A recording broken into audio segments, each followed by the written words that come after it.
Hello students, welcome back to our YouTube channel Sarvesh study. Students, आज हम 9th science का next chapter लेकर आए हैं, वर्क एंड एनर्जी। आज हम यहाँ पे डिस्कस करेंगे डिटेल में वर्क डन क्या होता है, मींस वर्क क्या होता है। ठीक है, तो चैप्टर का नाम है वर्क एंड एनर्जी।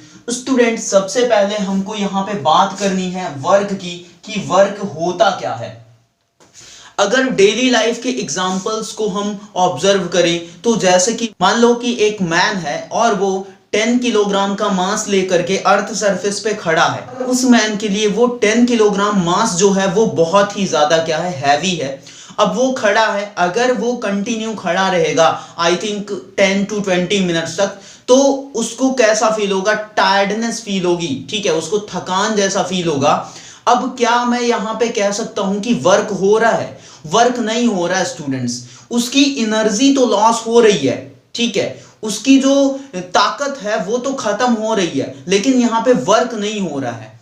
जैसे कि मैं बोलूं कि एक कोई बहुत बड़ी क्या है, चट्टान है, और उसको मैं क्या कर रहा, पुश कर रहा ताकि वो क्या हो जाए, आगे चली जाए। लेकिन मेरे एनफ फोर्स लगाने के बावजूद भी वो चट्टान क्या हो रही है, आगे नहीं जा रही है। लेकिन मैं तो फोर्स अप्लाई कर रहा हूं ना वहां पे, तो क्या मैं ये कह सकता हूं कि यहां पे वर्क हो रहा है? नहीं स्टूडेंट्स, यहां पे वर्क नहीं हो रहा है। वर्क होने के लिए दो चीजें सबसे आवश्यक हैं, जिसमें पहली क्या है कि हमको फोर्स अप्लाई करना पड़ेगा। किसी भी बॉडी पे हमको फोर्स अप्लाई करना पड़ेगा। और दूसरी बात यह है कि जब मैं फोर्स अप्लाई करूं तो फोर्स अप्लाई करने की वजह से उसमें क्या प्रोड्यूस होगा, डिस्प्लेसमेंट प्रोड्यूस हो। ठीक है, वर्क के लिए दो चीजें मोस्ट इंपॉर्टेंट हैं। फोर्स अप्लाई करूं और उस बॉडी पर, उस ऑब्जेक्ट पर फोर्स अप्लाई करने की वजह से डिस्प्लेसमेंट प्रोड्यूस हो जाए, तो मैं बोलूंगा कि वो बॉडी क्या कर रही है, वर्क कर रही है, वहां पे वर्क हो रहा है। ठीक है, ये जो वर्ड है ना स्टूडेंट्स, डिस्प्लेसमेंट, ये बहुत ही क्या है, नेसेसरी है वर्क होने के लिए। ठीक है, वर्क की कंडीशन के लिए किसी भी बॉडी पे फोर्स अप्लाई करने की वजह से डिस्प्लेसमेंट प्रोड्यूस होगा, तभी हम बोलेंगे वर्क हो रहा है। जैसे कि मैंने चट्टान का एग्जांपल लिया था, वहां पे मैंने फोर्स तो एनफ लगाया था, काफी ढेर सारा फोर्स मैंने अप्लाई किया था, लेकिन उसके बावजूद भी उस चट्टान में डिस्प्लेसमेंट प्रोड्यूस नहीं हो रहा था, तो मैं वहां पे नहीं कह सकता कि वर्क हो रहा है। ठीक है, अगर वो चट्टान डिस्प्लेस हो जाती तो मैं बोल सकता था कि वर्क हो रहा है। ठीक है, तो वर्क के लिए फोर्स अप्लाई करना पड़ेगा, और उस फोर्स अप्लाई करने की वजह से ही वर्क नहीं हो जाएगा। फोर्स अप्लाई करने की वजह से डिस्प्लेसमेंट भी प्रोड्यूस हो बॉडी में, तो मैं बोलूंगा कि बॉडी क्या कर रही है, वर्क कर रही है। ठीक है, तो दो बातें याद रखना, फोर्स अप्लाई करेंगे और उसकी वजह से डिस्प्लेसमेंट हो। और स्टूडेंट, ये जो डिस्प्लेसमेंट होगा, इसकी डायरेक्शन क्या होगी? इसकी डायरेक्शन वही होगी जिधर मैं फोर्स अप्लाई करूंगा। मतलब कि फोर्स अप्लाई करने की वजह से जो डिस्प्लेसमेंट आए वो फोर्स की डायरेक्शन में आए। मान लो कि ये मार्कर है, मैंने इसको क्या करा, ऐसे थ्रो किया। ठीक है, अब मैं ऐसे थ्रो कर रहा हूं, मतलब कि मैं फोर्स किधर लगा रहा हूं, इधर फोर्स लगा रहा हूं, तो डिस्प्लेसमेंट भी इसमें कैसा होना चाहिए, इस डायरेक्शन में होना चाहिए, फोर्स की डायरेक्शन में होनी चाहिए डिस्प्लेसमेंट। ठीक है, तो वर्क है, तो क्या है, वर्क है। तो वर्क क्या होगा बच्चों, वर्क लिए कंडीशन क्या होगी, कब मैं बोलूंगा कि वर्क हो रहा है? Work is done when the force produces motion।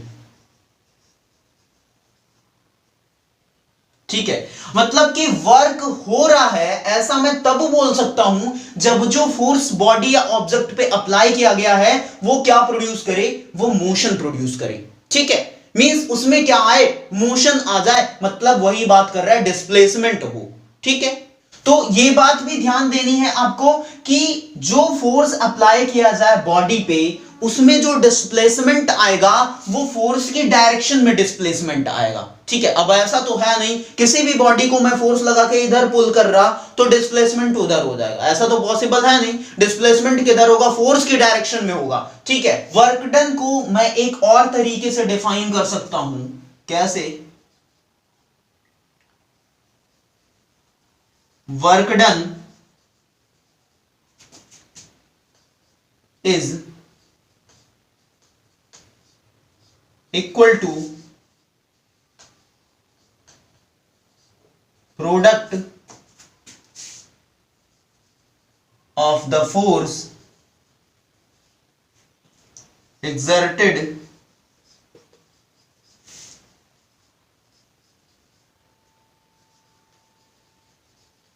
on the body and the distance in the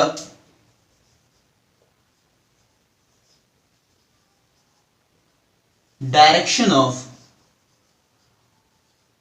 force.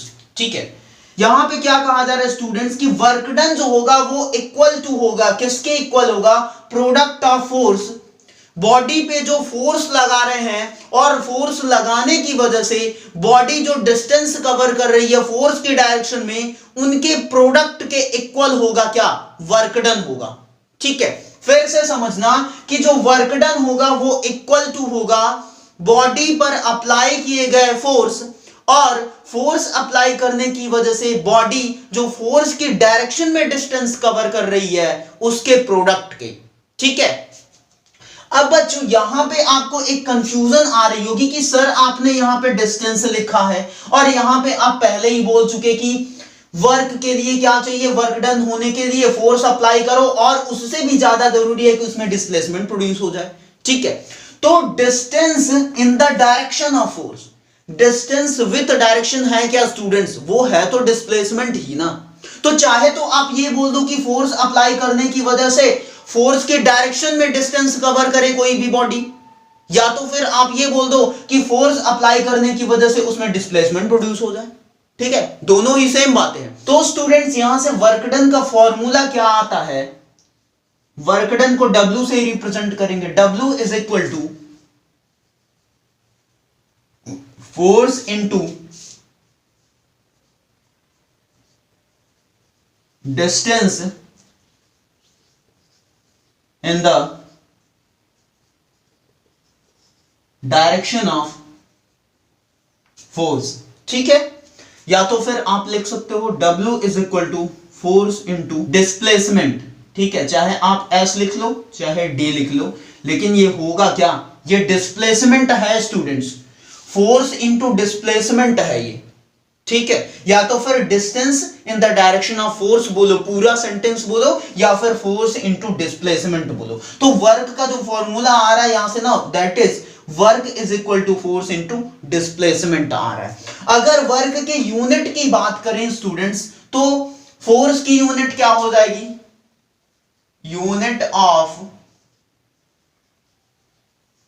Work done. Work done की यूनिट क्या होगी? फोर्स की यूनिट क्या हो जाएगी? न्यूटन। और डिस्प्लेसमेंट की यूनिट क्या हो जाएगी? मीटर। तो न्यूटन इंटू मीटर किसकी यूनिट हो जाएगी? वर्क की यूनिट हो जाएगी, और इसी को हम क्या बोलते हैं? जूल। ठीक है, जो वर्क की SI यूनिट है दैट इज जूल। ठीक है, ये इसकी कौन सी यूनिट है? SI यूनिट है।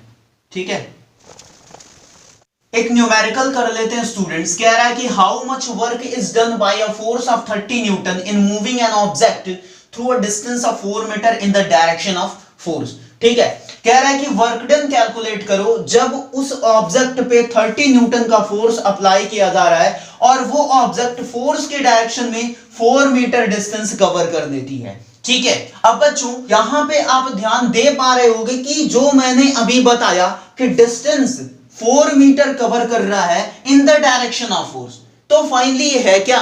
डिस्प्लेसमेंट है। ठीक है, क्योंकि डिस्टेंस किसके साथ आ गया? डायरेक्शन के साथ। तो सिंपल सा न्यूमेरिकल है, यहां पे आप वही फॉर्मूला अप्लाई करोगे, W is equal to force into displacement, तो फोर्स कितना है 30 न्यूटन और डिस्प्लेसमेंट कितना है हो रहा है 4 मीटर हो रहा है, तो क्या हो जाएगा 3 4 12 120 जूल आ जाएगा आपका work done. Means work done की वैल्यू क्या आएगी 120 जूल। नेक्स्ट टॉपिक हमको डिस्कस करना है टाइप्स ऑफ वर्क क्या होता है। ठीक है, वर्क कितने टाइप का हो सकता है। मेनली वर्क 3 टाइप का होता है, पॉजिटिव, नेगेटिव और जीरो। ठीक है, अब यहां पे हम एक और इंपॉर्टेंट चीज डिस्कस करेंगे, that is other formula of work done. ठीक है, वर्क का एक और फॉर्मूला क्या होता है। ठीक है, टाइप्स ऑफ वर्क डन। ठीक, अब देखो स्टूडेंट्स, वर्क कब हमारा जीरो होगा, कब वर्क नेगेटिव होगा और कब वर्क पॉजिटिव होगा। 3 टाइप का वर्क, एक है पॉजिटिव,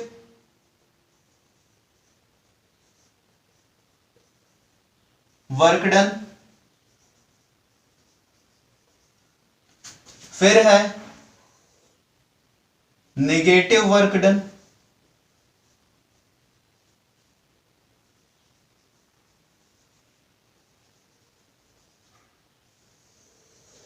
और फिर है zero work done.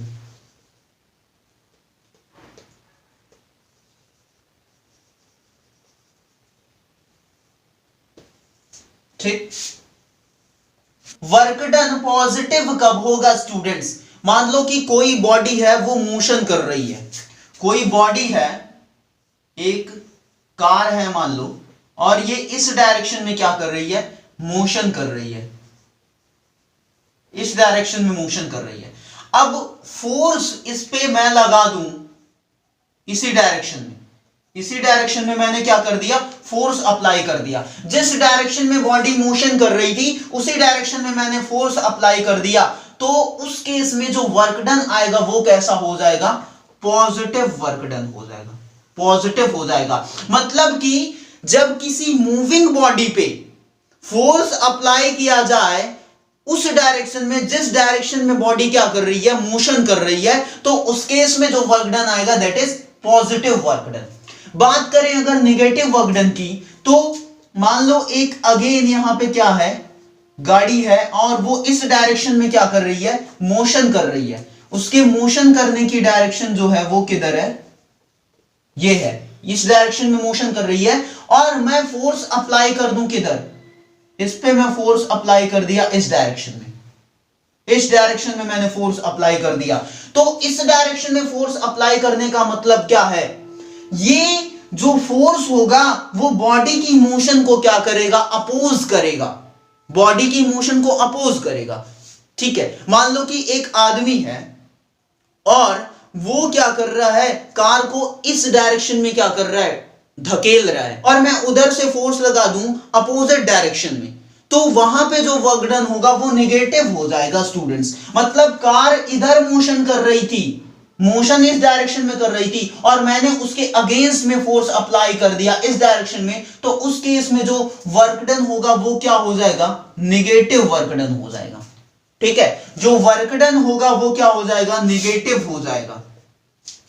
Zero work done कब होगा, जीरो वर्क डन, ये बहुत ही इंपॉर्टेंट है स्टूडेंट्स। वर्क जीरो भी होता है, मान लो कि कार है और कार इधर मोशन कर रही है,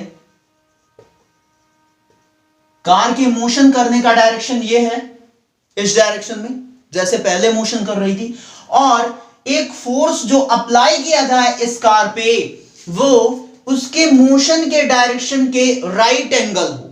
ठीक है, एक फोर्स ऐसे अप्लाई कर दिया गया या फिर ऐसे अप्लाई कर दिया गया।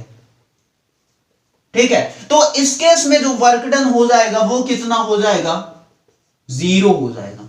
ठीक है, क्लियर है कि नहीं। वर्क डन जीरो कब होगा, जब बॉडी जिस डायरेक्शन में मोशन कर रही है उससे राइट एंगल पे मैं क्या कर दूं, उस पे फोर्स अप्लाई कर दूं। ठीक है, जिधर बॉडी मोशन कर रही है उससे राइट एंगल पे अगर मैं फोर्स अप्लाई कर दूं, मतलब डायरेक्शन ऐसे है और मैं ऐसे लगा दूं फोर्स, बॉडी इधर मूव कर रही है और मैं फोर्स ऊपर लगा दे रहा हूं, तो इनके बीच में एंगल कितना हो गया 90 डिग्री, तो उस केस में कैसा वर्क डन होगा, 0 हो जाएगा। एक और वर्क डन का फॉर्मूला डिस्कस कर लेते हैं। ये है हमारे पास अर्थ सरफेस और ये है एक बच्चे की टॉय कार, जिसको ये बच्चा क्या कर रहा है,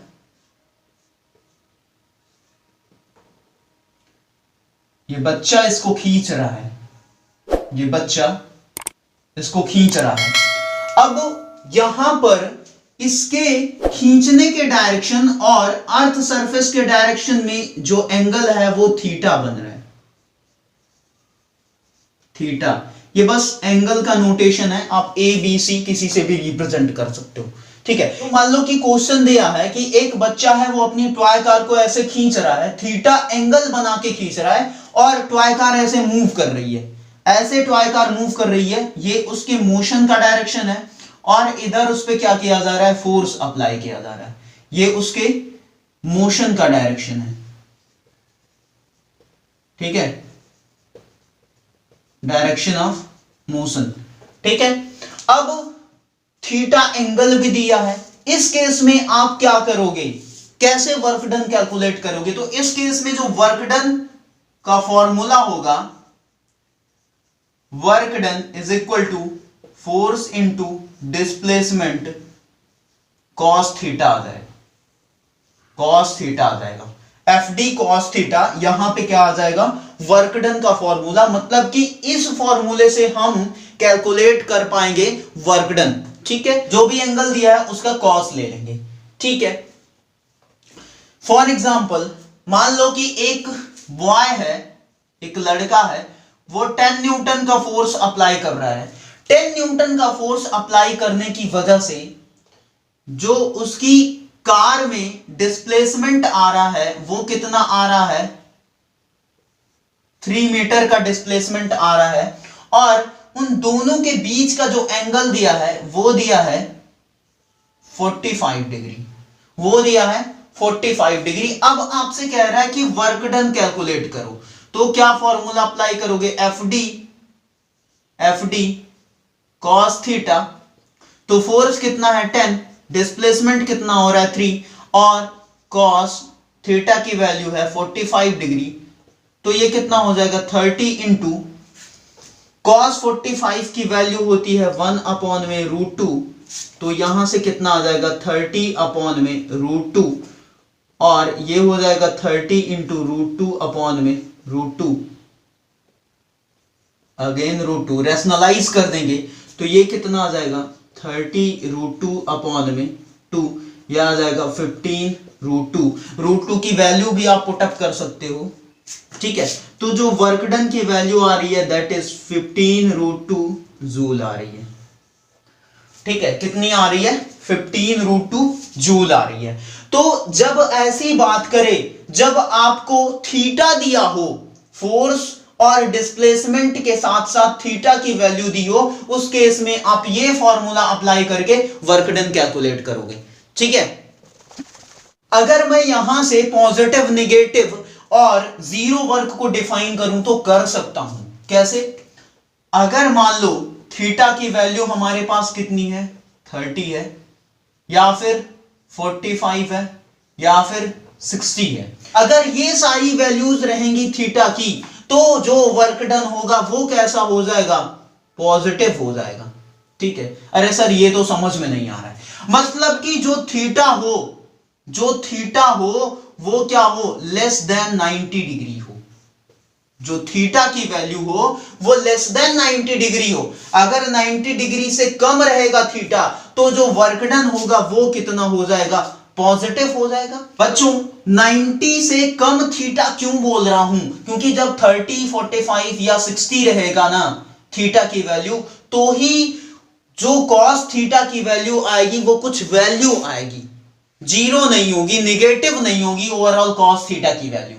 ठीक है। क्योंकि कॉस 30 की वैल्यू कितनी, √3/2, कॉस 45 की 1/√2, कॉस 60 की 1/2, ठीक है। तो ये सारी वैल्यूज मिलेंगी हमको पूरे कॉस थीटा की, ठीक है, तो इसकी वजह से कुछ ना कुछ फैक्टर मल्टीप्लाई हो जाएगा F इंटू डी में, और जो वर्क डन होगा वो कैसा रहेगा, पॉजिटिव रहेगा। मतलब कि मान लो ये केस है, थीटा ऐसे है, या फिर थीटा ऐसे हो गया, या फिर थीटा ऐसे हो गया, ठीक है, या फिर थीटा ऐसे हो गया। इन सारे केसेस में वर्क डन कैसा रहेगा, पॉजिटिव रहेगा। बेटा बस थीटा जो है ना वो 90 ना हो, आपका वो 90 ना हो। अगर 90 हो गया तो वर्क डन पॉजिटिव नहीं होगा, वर्क डन पॉजिटिव नहीं होगा, ठीक है। अगर हम बात करें वर्क डन निगेटिव कब होगा, वर्क डन निगेटिव कब होगा, ठीक है, वर्क डन निगेटिव कब होगा, जब थीटा जो है ना वो ग्रेटर देन क्या हो, 90 डिग्री हो। जब थीटा की वैल्यू 90 से ज्यादा हो जाएगी ना, तो उस केस में जो वर्क डन आएगा वो कैसा हो जाएगा, निगेटिव हो जाएगा। मान लो थीटा ऐसा है, थीटा ऐसा है, ठीक है, थीटा ऐसा हो गया, ये वाला पूरा, मतलब थीटा की वैल्यू 180 हो गई, तो 90 से ज्यादा अगर थीटा तो निगेटिव। अगर थीटा की वैल्यू 90 के इक्वल हो गई ना, थीटा की वैल्यू 90 के इक्वल हो गई, तो उस केस में क्या होगा, वर्क डन हमारा 0 हो जाएगा, क्योंकि cos 90 की वैल्यू क्या होती है, 0 होती है। थीटा 90 होने का मतलब क्या है, ये है हमारा डिस्प्लेसमेंट की डायरेक्शन, और फोर्स ऐसे अप्लाई हो गया, ठीक है। ये वैल्यू अगर 90 हो गई तो इस केस में जो वर्क डन होगा वो कैसा हो जाएगा, 0 हो जाएगा। तो अगर थीटा 90 से कम तो वर्क डन पॉजिटिव, अगर थीटा 90 से ज्यादा तो वर्क डन निगेटिव, अगर थीटा 90 के बराबर हो गया तो वर्क डन 0 हो जाएगा। एक और इंपॉर्टेंट बात जो कि मैंने स्टार्टिंग में छोड़ दी थी, वो ये बच्चों की जो वर्क है ना वो कैसी क्वांटिटी है, जो वर्क डन है वो कैसी क्वांटिटी है, स्केलर क्वांटिटी है, स्केलर क्वांटिटी है। फोर्स भी वेक्टर और डिस्प्लेसमेंट भी वेक्टर। सर ये कुछ हजम नहीं हो रहा है कि वर्क डन कैसे स्केलर हो गया, फोर्स भी वेक्टर है, डिस्प्लेसमेंट भी वेक्टर है, तो फिर वर्क डन स्केलर कैसा। स्टूडेंट्स आगे की क्लासेस में आप पढ़ोगे कि दो वेक्टर क्वांटिटी का जो डॉट प्रोडक्ट होता है वो ऑलवेज क्या होता है, स्केलर आता है, ठीक है। इसकी वजह से हो गया वर्क डन स्केलर। बट अभी के लिए क्या करो, बस ये याद रखो कि वर्क डन कैसी क्वांटिटी है, स्केलर क्वांटिटी है। एक क्वेश्चन दिया है स्टूडेंट और कह रहा है कि एक बॉडी है, उस पे फोर्स अप्लाई कर रहे हैं 15 न्यूटन का।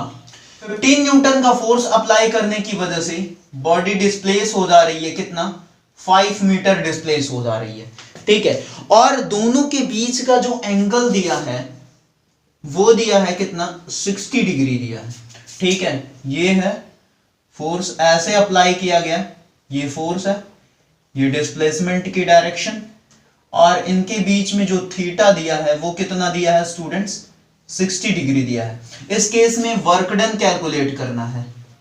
फोर्स की वैल्यू है कितना, 15 न्यूटन, और डिस्प्लेसमेंट कितना हो रहा है, 5 मीटर का। तो वर्क डन का formula F D cos theta, या एफ एस कॉस थीटा भी बोल सकते हो, बुक्स में लिखा है एफ एस कॉस थीटा, कुछ भी बोल सकते हो यहाँ पे, मतलब डिस्प्लेसमेंट को चाहे एस लो चाहे डी लो।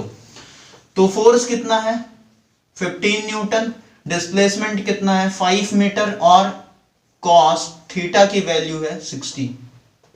यहां पे कितना हो जाएगा, 75 इंटू कॉस 60 की वैल्यू क्या होती है स्टूडेंट्स, 1/2 होती है। तो ये कितना आ जाएगा, 2 3 जा 6, 1 बचा, 2 7 जा 14, मतलब 37.5 जूल वर्क डन आ जाएगा। एक और टॉपिक बचा है स्टूडेंट्स, इंपॉर्टेंट टॉपिक है, वर्क डन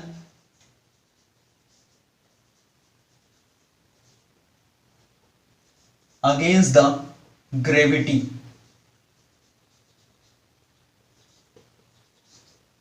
मतलब कि ग्रेविटी के अगेंस्ट वर्क डन कैसे कैलकुलेट करेंगे, ठीक है। ग्रेविटी के अगेंस्ट वर्क हम कैसे करेंगे, पहले वो कंडीशन समझ लेते हैं। ठीक है, मान लो कि हमारे पास एक ऑब्जेक्ट है, मान लो ये मार्कर ही है और इसका कुछ ना कुछ वेट है। मान लो एक टाइम के लिए मैं इसका वेट बोल रहा हूं mg, और मैं इसको क्या कर रहा हूं, कुछ हाइट तक ऊपर उठा लिया। ठीक है, ये मान लो ग्राउंड सरफेस है।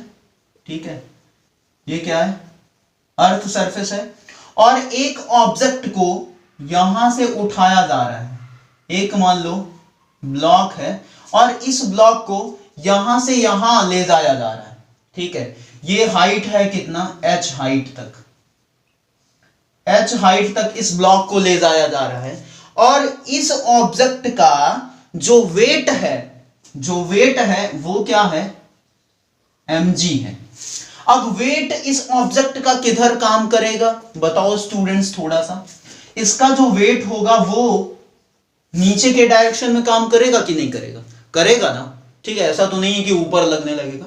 जो ऑब्जेक्ट का वेट है वो नीचे के डायरेक्शन में काम करेगा, लेकिन मैं इस ऑब्जेक्ट पे फोर्स अप्लाई करके क्या कर रहा हूं, ऊपर ले जा रहा हूं। जैसे कि याद करो मोशन वाले चैप्टर में जो कंडीशंस आती थी कि एक बॉडी को वर्टिकली अपोजिट डायरेक्शन में फेंका जा रहा है, तो वहां पे जो जी होता था वो हम निगेटिव लेते थे, क्योंकि जो हम फेंक रहे हैं ना ऑब्जेक्ट को, वो अगेंस्ट द ग्रेविटी फेंक रहे हैं। जो वर्क वहां पे कर रहे हैं ना, जो फेंकने का काम कर रहे हैं, वो अगेंस्ट द ग्रेविटी कर रहे हैं। इसकी वजह से जी को हम नेगेटिव लेते थे। ठीक है, इसी वजह से ये जो केस है ना, इसी वजह से बोला गया यहां पे कि against the gravity work done. ठीक है, अगर मैं इस ब्लॉक को जिसका वेट mg है उसको h हाइट तक क्या कर रहा हूं, फोर्स अप्लाई करके ले जा रहा हूं h हाइट तक, तो उस केस में वर्क डन जो होगा वो कैसा होगा, against the gravity work done होगा।